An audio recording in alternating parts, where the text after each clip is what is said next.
오늘 이제 열왕기상 9장 1절로 5절 말씀 보겠습니다.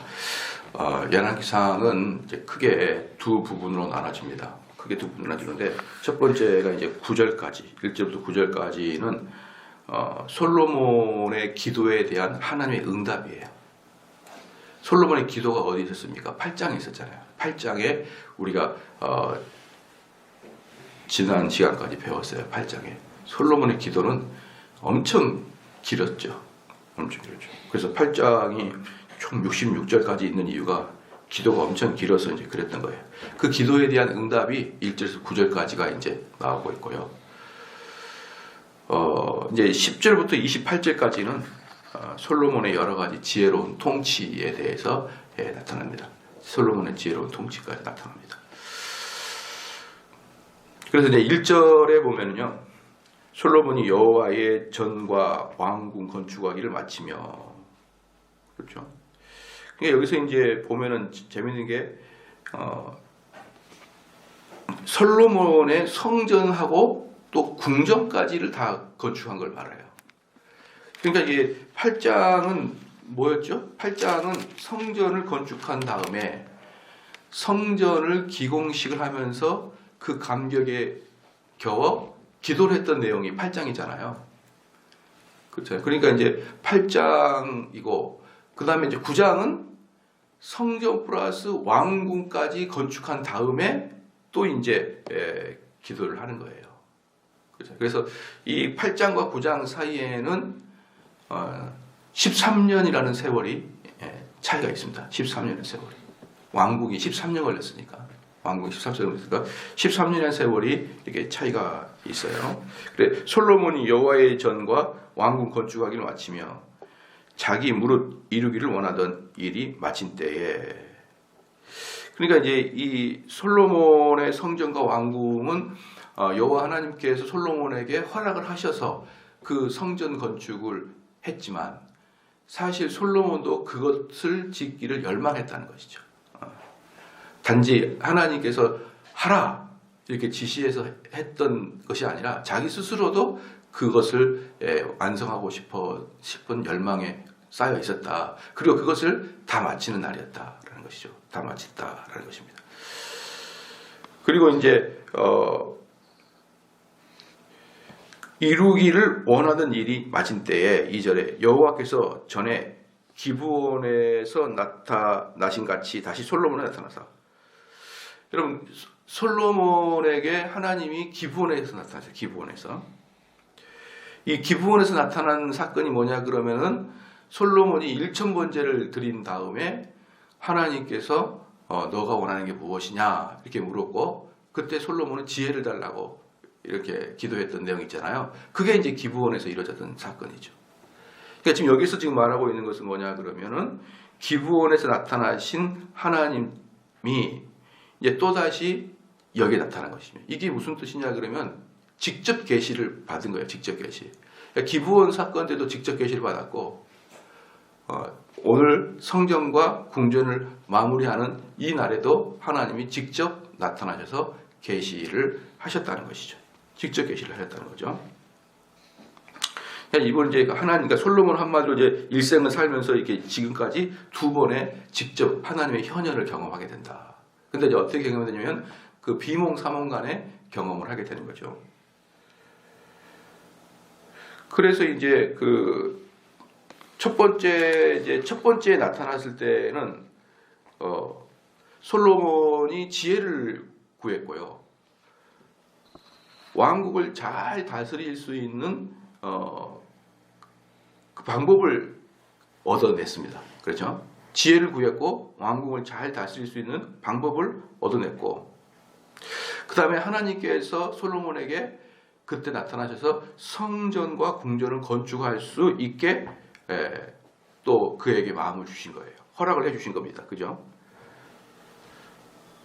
그리고 이제 그 기브온에서의 그 하나님이 나타나심은 뭐냐 그러면은 솔로몬이 사실은 왕권이 됐지만, 왕권에 올라갔지만 실질적인 왕이라고 말하기는 아직 어려운 상태에서 하나님을 만난 거예요. 그러니까 쉽게 말하면 왕의 시작점에 기부원 사건이 일어났던 거예요. 왕의 시작점에. 그래서 아직은 어린 솔로몬에게 하나님께 나타나서 큰 힘을 주신 거죠.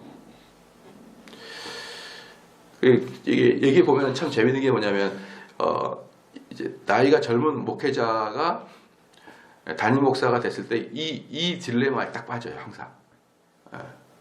그러니까 이제 우리 교회 이제 성도, 보편적으로 자기 교회 성도들이, 보편적 자기 성도들이 사실은 제가 젊은 목사들 만나면 꼭 그 얘기 주는데 얼마나 수준이 낮은지를 몰라요. 일반적인 성도들이 수준이 얼마나 낮은지를 몰라. 그러니까 딱 보면은 연륜도 있고 뭐 여러 가지 사회적인 위치도 괜찮고 그러면은 느낌상 이 사람은 성경을 되게 많이 알겠구나. 이제 이런 착각이 들죠. 교회의 담임 목사가 이제 젊은 목사가 딱 되면은 전체가 막 어마어마하게 성경을 많이 알고 있는 것 같고 또 그도 그럴 것이 성경도 막 자주 읽고 이런 권사님, 장로님, 집사님들 계시잖아요. 이분들이 얼마나 성경을 많이 알까. 이제 이런 두려움이 생깁니다. 처음에 담임 목사가 되면. 그런데 사실은 일반 평신도들은 그렇게 성경의 지식이 많지가 않아요. 왜냐 그러면은 그냥 혼자 독고다이로 성경을 읽어대니까. 사실 성경을 혼자 읽으면 별로 많이 못 얻어요.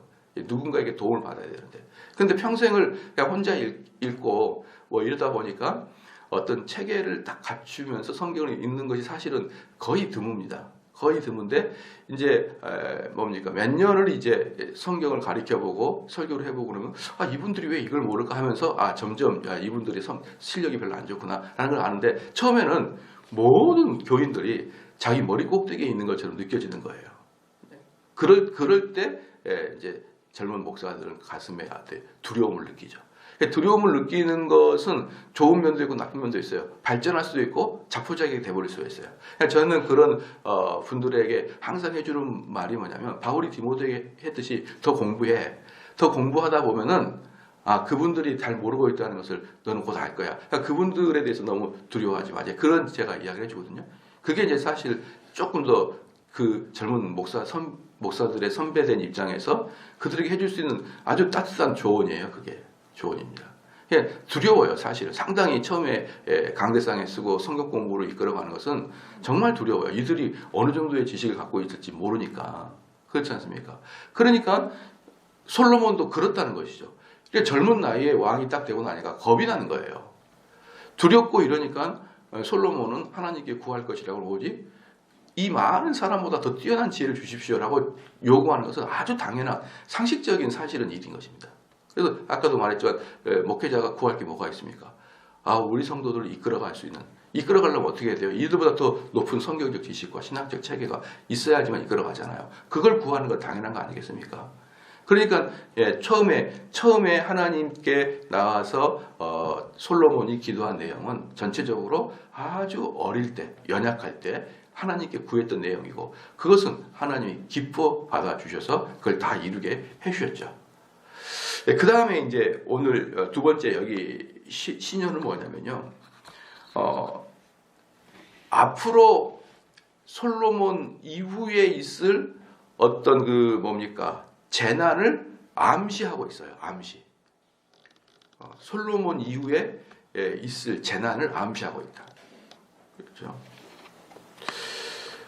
그러니까 이 9장의 내용은 사실 뭐가 있냐 그러면은 앞으로 있을 재난을 암시한다는 뜻은 뭐냐 그러면 솔로몬의 그 삶의 정점을 찍고 있다는 뜻이에요. 정점을. 그러니까 가장 정점을 찍고 있고 정점을 찍었단 말은 무슨 말입니까? 앞으로는 내리막길밖에 없다는 것을 이야기를 해주고 있는 것이죠.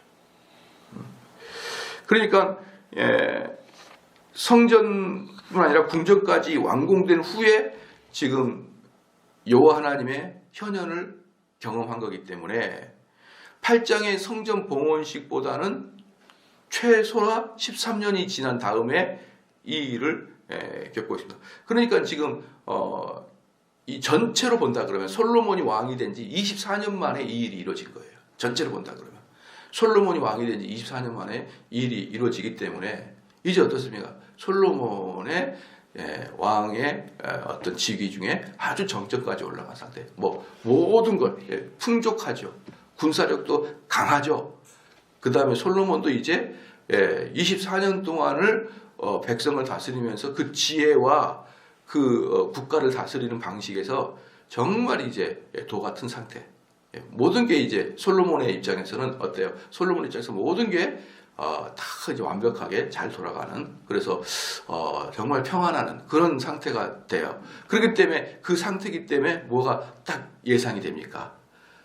이 사람 타락할 것 같다는 예상이 들어요. 모든 게 다 갖춰져 있으니까 이제 이 사람에게는 타락이 예상되고, 그리고 타락이 예상된 이후에 이 이스라엘은 이제 하강 곡선으로 들어갈 것이 예상이 됩니다. 어쨌든 이 9장의 기도의 응답은 다 좋은 내용이지만 불행하게도 솔로몬의 정점에서 받은 것이다.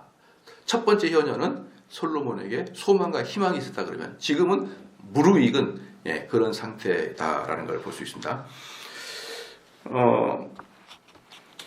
그러니까 이제 솔로몬 성전의 완공은 무엇을 의미하냐 그러면 지금 이게 왕국 말고 솔로몬 성전의 완공은 무엇을 의미하냐면 하나님께서 그 무한하신 하나님께서 인간의 유한한 그런 궁전에는 들어갈 일이 없잖아요. 거기에 갇힐 일이 없잖아요. 그런데 성전을 건축하고 거기서 이제 예배를 드릴 때 그곳에 구름이 가득 찼다고 말씀을 드렸잖아요. 구름이 가득 찼다는 것은 뭐냐 그러면은 내가 그곳에 임하겠다. 내 이름을 그곳에 두겠다. 즉 나는 무한되신 하나님은 그런 건물 같은데 갖지 않지만 내가 그곳에 갖춰주겠다 이 뜻이에요. 그러니까 너희들이 만든 성전은 사실은 나한테는 아무것도 아니지만 그곳에 내가 있겠다, 임재하겠다. 그것을 말해주는 것이 솔로몬 성전 건축의 의미고, 그 다음에 솔로몬 성전 건축 이후에는 이스라엘의 예배의 방식이 솔로몬 성전 건축할 때부터 새롭게 바뀌는 거예요. 새롭게 바뀌는 거죠.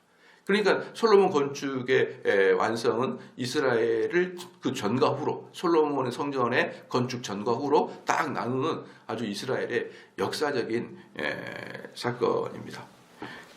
자, 그래서 3절에 저에게 이르시되 네가 내 앞에서 기도하며 간구함을 내가 들었은즉 내가 너의 건축한 이 전을 거룩하게 구별하여 나의 이름을 영영히 그곳에 두며 나의 눈과 나의 마음이 항상 거기에 있으리. 이 말이 지금 제가 말했던 그 말씀이에요. 무한하신 하나님께서 그 성전에 들어가겠다.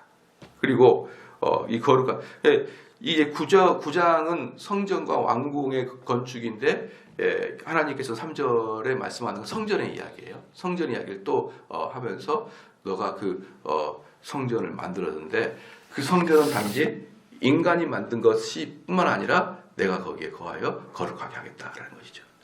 그러니까 이제 사실은 그 성전 자체가 거룩한 게 아니고 하나님의 임마누엘 하셨을 때가 거룩한 거예요. 그렇잖아요. 그래서 내가 그것을 영영히 그곳에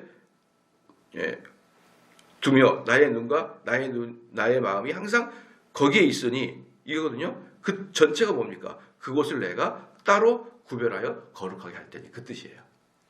구별할 테니. 그러니까 실질적으로 이제 이 말씀만 보면은 뭡니까? 하나님은 어디나 계시지만 성전 안에는 특별히 임재하신다는 것이죠. 더 임재한다. 그래서 이제 그들이 이 성전에서 기도하는 거하고 집에서 기도하는 것은 효력이 다르다는 거예요.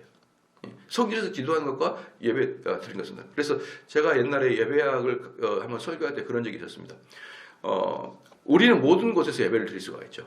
두세 사람이 모이는 곳에 하나님이 함께 계시니까 모든 곳에 예배를 드릴 수 있지만 그 예배가 합당하게 받아들여질지 않을지는 사실 모르는 겁니다. 모르는 거예요. 그 예배가 합당하게 드려지는지 합당하게 드려지지 않는지는 모르는 겁니다. 왜냐 그러면은 그곳에서 말씀을 전하는 자가 성령께서 원하시는 정확한 말씀을 전하고 있는지 누가 분별할 수 있겠습니까? 몇 명 안 돼서 형제 자매끼리 만약에 예배를 든다면 그 말씀이 정확하게 하나님이 원하시는 말씀인지 누가 알 수 있으며 그 방식이 옳은지를 누가 알 수 있겠습니까? 그런데 하나님께서는 그 예배를 받으실지 안 받을지 그래서 잘 모르는 거예요. 그러나 우리는 두세 명이 모여서 하나님을 예배하는 것을 기뻐해야 되죠. 그러나 공예배는 하나님 받겠다 이 뜻이에요. 받겠다. 그래서 공예배와 개인 예배는 상당히 다릅니다. 개인 예배가 못났다 그런 뜻도 아니고 그런 의미가 없다 그런 뜻도 아니에요. 그런 뜻이 아니라 귀한 집안, 공예배는 다른 차원의 개념이란 말이에요. 다른 차원의 개념. 무슨 뜻인지 좀 아시겠죠? 그것처럼 이스라엘에서도 어느 곳에서나 저 멀리서 솔로몬도 그런 기도를 했거든요. 지난주에. 저 멀리서 예루살렘을 향해서 기도하면 하나님 들어주십시오라고 솔로몬이 기도를 했어요. 그러니까 그걸 다 응답해 주셨단 말입니다. 저 멀리 다니엘처럼 멀리 포로로 잡혀가지고 예루살렘 성전을 향해서 기도하면 동일한 방식으로 응답해 주셔서 그렇게 했거든요. 그럼에도 불구하고 솔로몬 성전 안에는 또 거룩하게 또 특별하게 또 따로 떼어서 이 개념이 솔로몬 성전 안에 그 개념이란 말이에요. 그래서 하나님은 어느 곳에 계시지만 특별히 성전 안에서의 기도와 성전 안에서의 제사는 하나님이 들어주시기로 언약을 맺었다. 이렇게 여러분이 보시면 되는 것입니다. 그런데 이제 그것도 어떻습니까? 나중에는 시간이 지나면 그 성전이란 건물 자체에 또 어떤 경건성을 부여하는데 성전의 거룩성은 하나님의 임재이기 때문에 거룩한 것이지 하나님의 임재가 떠나고 그러면 그 건물은 똑같은 건물일 뿐일 수밖에 없는 것이죠. 그럼에도 불구하고 성전에는 내가 특별히 내 마음을 두고 내 눈을 두고 내 이름을 두고 그 성전에다가 그렇게 하겠다고 하나님이 말씀했습니다. 그렇기 때문에 이스라엘 사람들 그 성전을 그렇게 지키려고 마지막까지 그렇게 지키려고 난리를 쳤던 게 바로 그 이유 때문에 그렇습니다. 4절에 보면요. 내가 만일 네 아비 다윗의 행한 같이 이제 여기서 뭐냐 그러면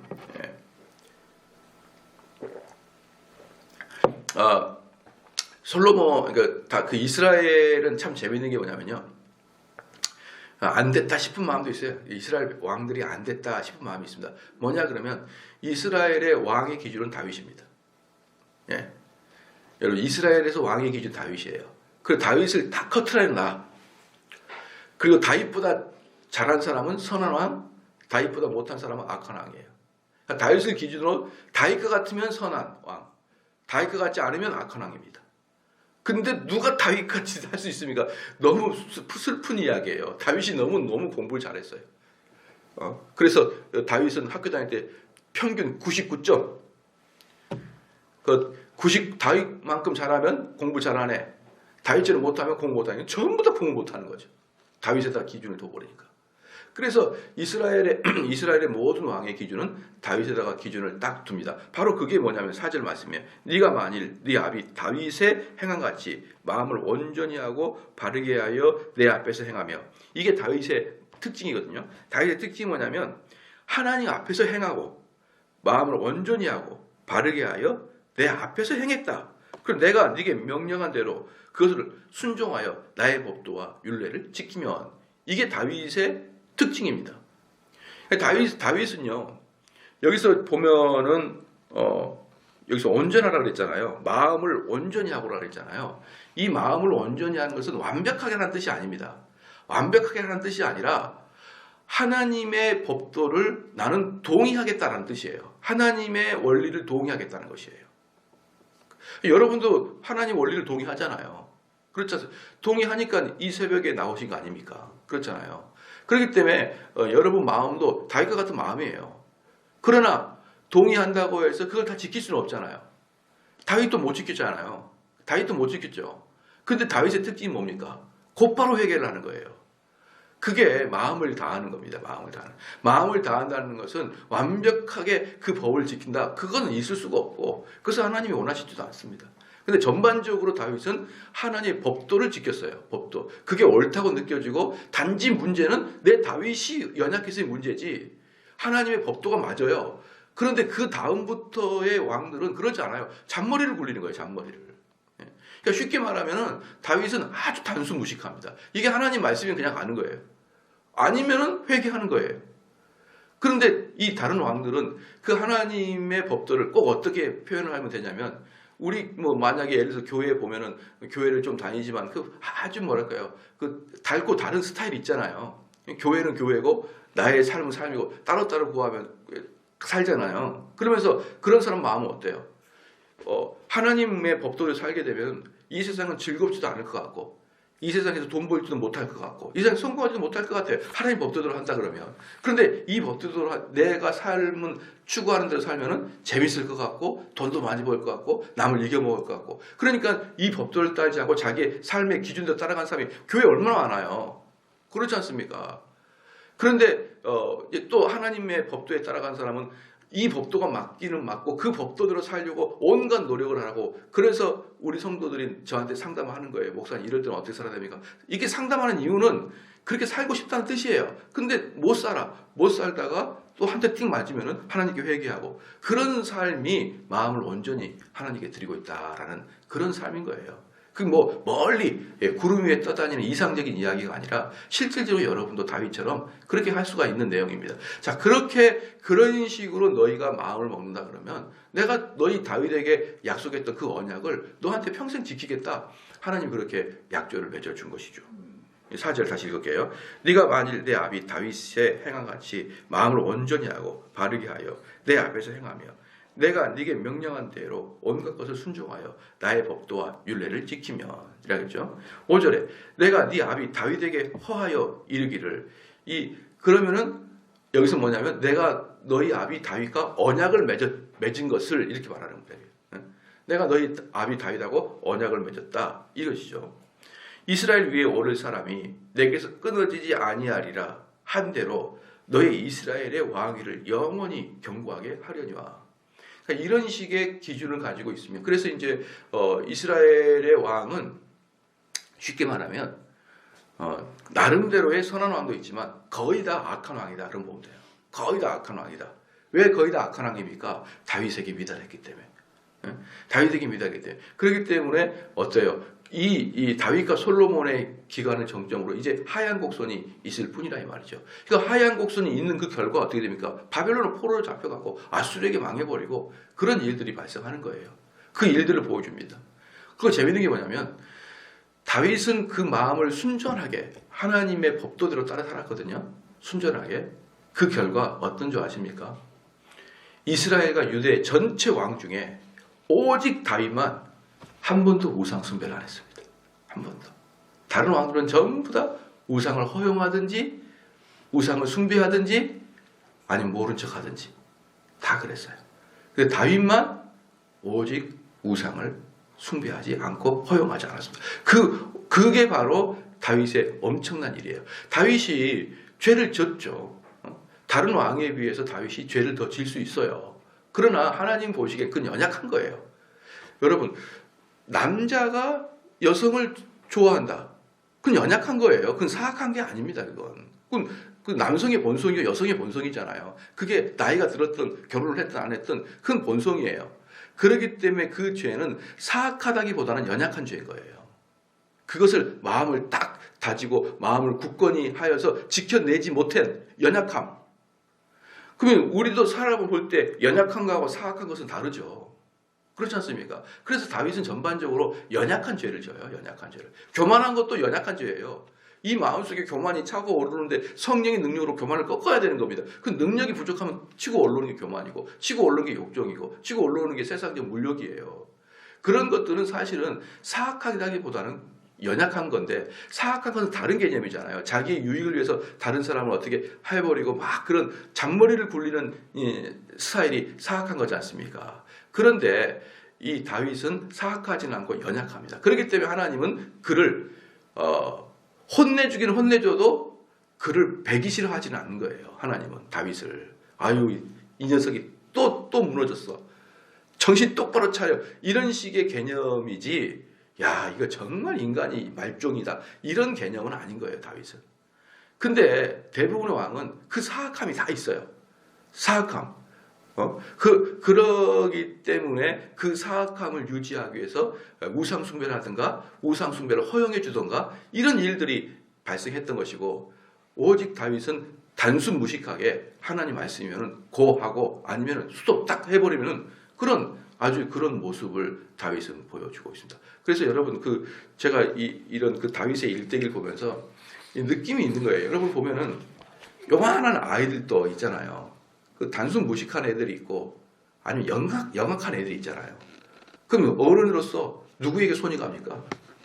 단순 무식하니까 귀엽고 손이 가는 거예요. 근데 아주 달아 밝아진 애들 있잖아요. 그러면은 미워요. 그런 아이들은. 이 아이 같지 않고 얘가 막 그런.